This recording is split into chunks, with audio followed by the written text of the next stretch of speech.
Hi, this is Cheyenne Morgan, analyst here at TABB Group, and I'm joined with Laurie Berke, who's a principal here at TABB Group. Today we're going to talk a little bit about the recent regulations from the SEC regarding dark pools, and specifically talking about IOI restrictions. Laurie, what are some of the ramifications going to be of these recent regulations?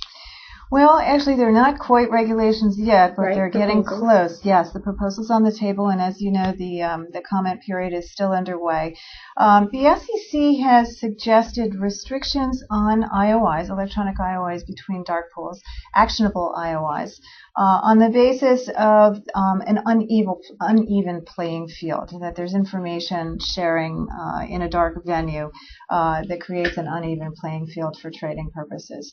When we talk to head traders at buy-side firms, we find it, interestingly enough, that they prefer to have choices. We asked folks for our buy-side trading study this year, we asked folks, do you know if the dark pools you are using are sending IOIs to other dark pools? And just about 3/4 of head traders said, yes, I do know. And the follow-on question was, if you do know, then how does that impact your use of that dark pool? Now, half the folks answered that question by saying, well, I tend to avoid them. I don't use dark pools that send IOIs to other dark pools. But 47%, almost half, said, I would consider, or I do consider, using dark pools that send IOIs with certain types of orders. So what that says to me is that a head trader wants a choice, wants to be able to make a decision with a certain type of order that it is or is not the right choice to make. In other words, giving a little information to get a little information or to get an execution back.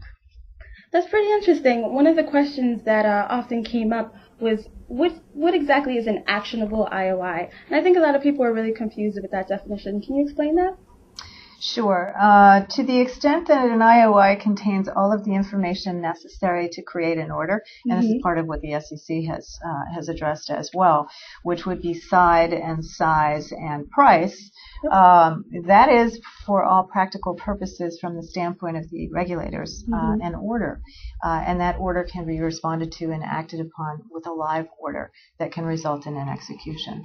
So I think one of the thoughts that I would put on the table is, with reference to buy-side traders having choice, is think of the example where a trader decides to call up a broker and ask for capital commitment on an order. So that trader has made that decision for that particular transaction. In doing so, he's giving away information that's not available to the public. There's a quid pro quo. There may be a cost to giving away that information, but there may be a benefit in being able to get a large size transaction done quickly at the appropriate price. So I think head traders are accustomed to making those kinds of decisions, and I think we are hearing that they would prefer more choices rather than less. That's interesting. Thank you, Laurie. Again, this is Cheyenne Morgan, analyst at TABB Group, joined with Principal Laurie Berke. Thanks for joining us at TABB Group TV. Thank you, Cheyenne.